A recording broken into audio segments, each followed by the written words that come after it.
Dear students, the topic we are going to discuss today is very important and very interesting in sociology. It is social change. All of us think that we know everything about the term social change, but actually in sociology the concept social change has a very elaborate meaning and explanations. That is what we are going to study today. The two important social facts are dynamic and static. Society is static as well as dynamic. The structural aspects endure for quite a long duration, but still are dynamic.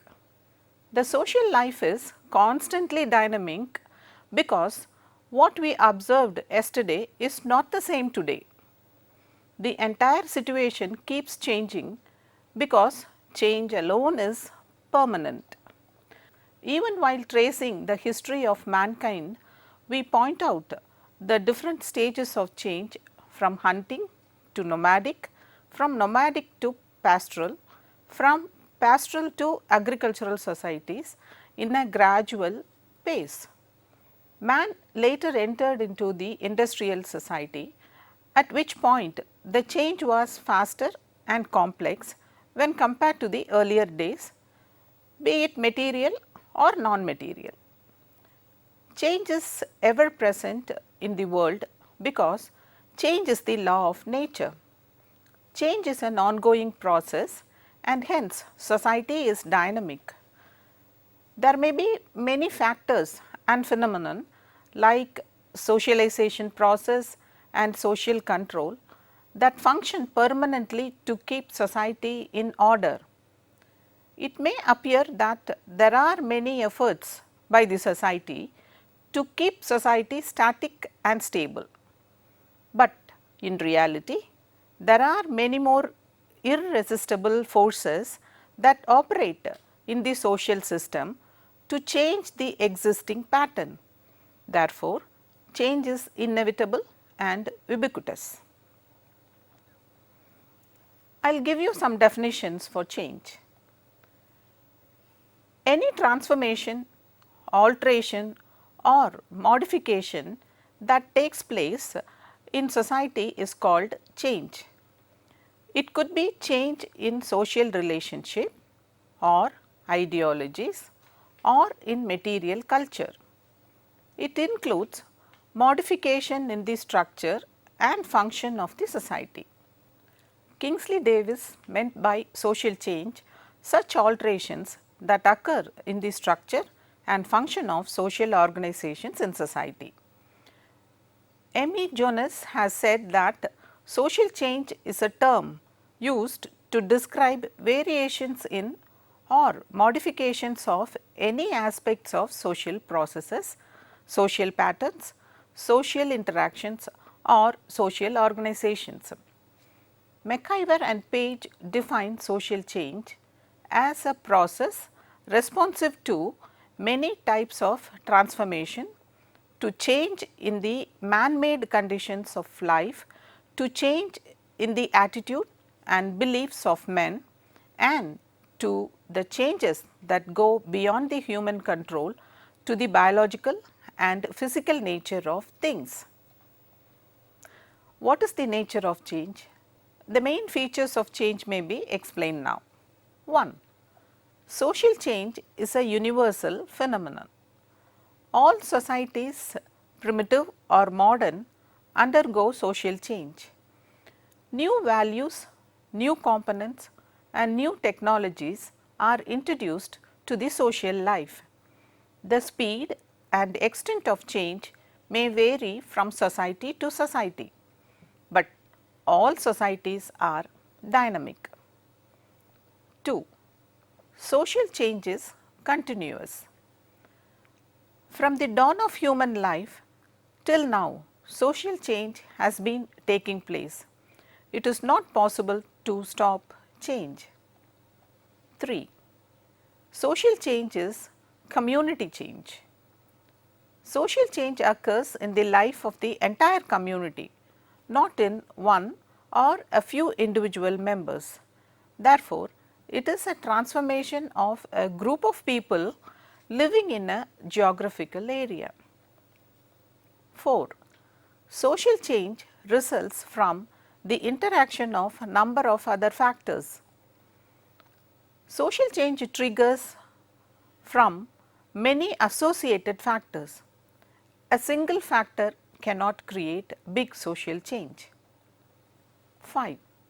Social change creates a chain of reactions. When social change occurs, it results in a series of changes in different aspects of life. 6. Definite predictions of social change is not possible. Change is the inherent law of nature, but we cannot predict that only a specific kind of change will be produced when a specific modification is made. Any type of unforeseen transformation could be the result. 7. Change is temporal. Change is temporal in the sense that it denotes a time sequence. Change takes place at different speed at different periods. Change was slow in ancient societies, but after industrialization, social change is very fast. 8. Social change is an objective term. Social change has no value judgment attached to it. Change occurs naturally. The results may be criticized as good or bad. 9. Social change may be planned or unplanned. This is an important feature of social change. Changes occurring beyond human control due to unpredictable factors may be called as unplanned change. Changes resulting from natural calamities like famine or tsunami are examples of unplanned change. The planned changes are those conditions that are determined by man through the implementation of programs and projects. Governments purposely plan for economic development, agricultural prosperity and improved health care. All those social events that we plan are examples of planned change. 10. Social change may be small scale or large scale. Some change may bring a short term or small scale results. The tempo of the change is minimum. In the case of large scale or long term change, the projects are planned well and they have far reaching effects on a large population and on huge geographic area. These changes aim at long lasting results. All 5-year planning and irrigation schemes, power plants and other such huge planning are examples for long term changes. There are different types of social change. Mainly there are 3 types of social change. They are social evolution, social development and progress and revolution. First I will explain to you what we mean by social evolution. The term evolution literally gives the meaning gradually unfolding. It indicates change from within and not from without. Evolution is spontaneous and implies continuous change that takes place in structure. The term evolution is borrowed from biological sciences to sociology. Charles Darwin propounded the theory of organic evolution that explains how various species evolved into another from unicellular to multicellular organisms and finally to human organism. Herbert Spencer applied this theory to study the concept social evolution, that is, from a simple and homogeneous to a complex and heterogeneous social unit. Even prior to him, Auguste Comte described the law of 3 stages of growth. The first stage, called the theological stage, was characterized by the belief that all phenomena are produced by immediate action of supernatural beings. The second stage is the metaphysical stage, in which rationalism and speculation started growing instead of imagination. The final stage, according to Comte, is the positive stage, representing scientific way of thinking. Spencer had believed in the unilinear evolution of mankind through definite stages from childhood to maturity. Similarly, human societies also evolve from homogeneous to heterogeneous civilizations. He observed similarities between biological and social organism in respect to their visible growth, growth in size and complexity, and their interdependent parts. Spencer also pointed out differences between biological and social organisms. These are: 1. Human organism is a concrete whole, while social parts are dispersed. 2. Society has no external form, whereas organisms have a physical body. And 3. Parts of society are not stationary, while human parts are fixed. Spencer's social evolution may be criticized in several ways, but it has provided a general framework through which the whole progress of human society could be conceptualized.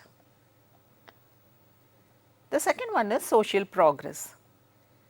The concept social progress gives a different meaning of social change. All changes are not progress.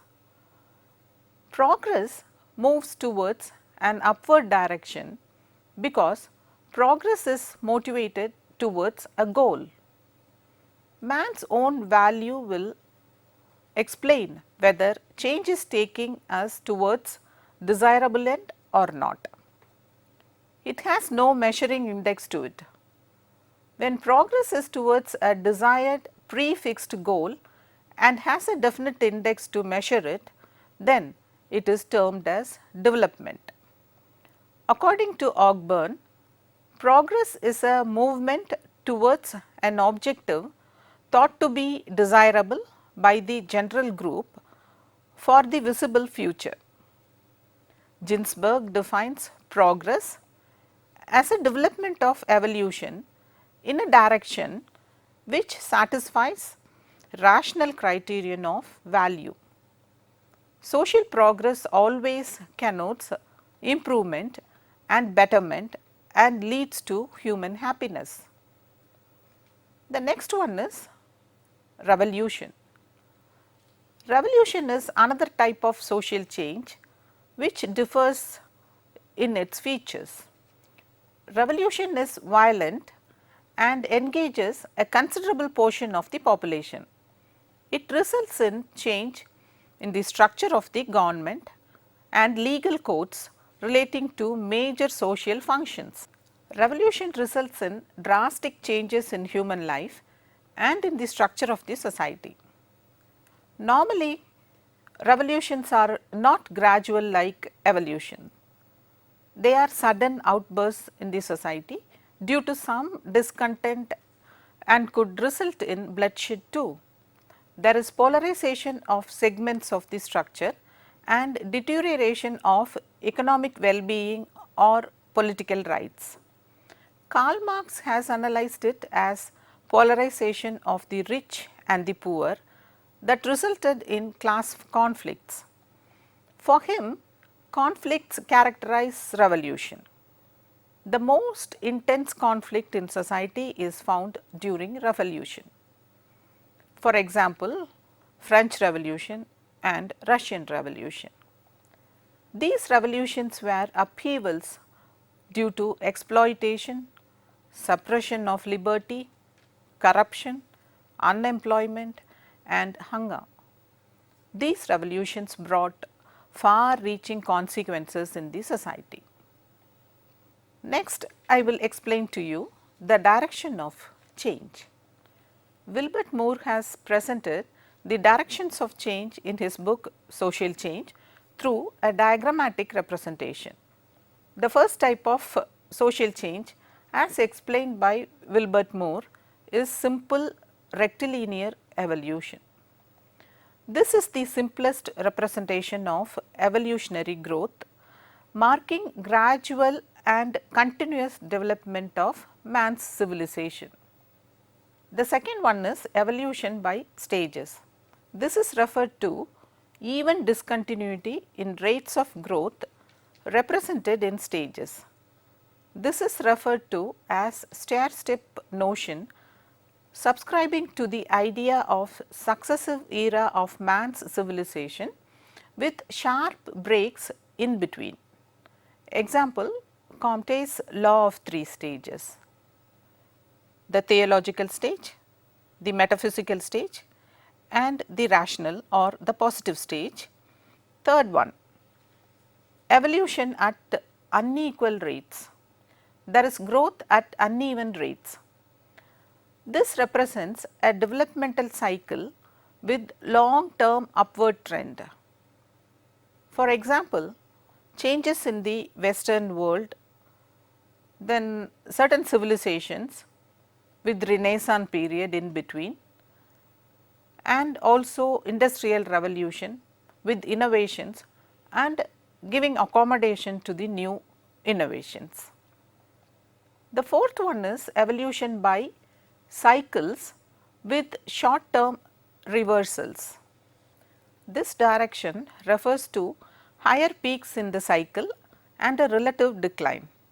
It resembles the business cycles in capitalist economy with cycles of prosperity and depression repeating earlier cycles.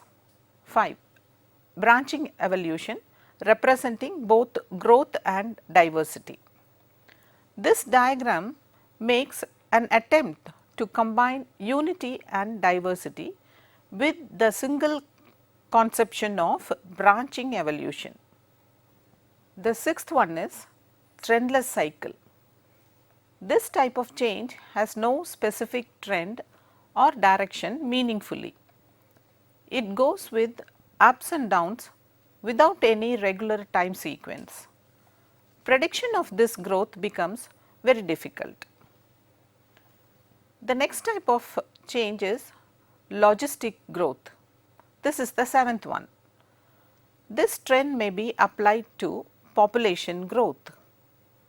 The eighth one is reverse logistic growth. This may be illustrated with death rates. The ninth one, exponential growth. This type of direction is associated in innovations and technological change. The last one is primitivism.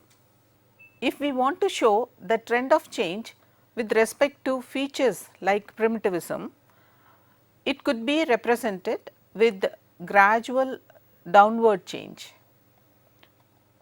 These are some of the directions change could take place according to Wilbert Moore. Now, social change is a permanent process, but change may take different directions, trends and consequences. Okay students, in the introduction I explained to you what we mean by social change in the subject sociology, and I gave you definitions of social change. Then I explained to you the nature of social change, and I explained some types of social change, and in the last part we have been talking about the directions of social change. Now I will pose you certain questions. Question 1. Define social change and write the features of social change. Question 2. Elaborate the concept of social evolution with the examples. 3.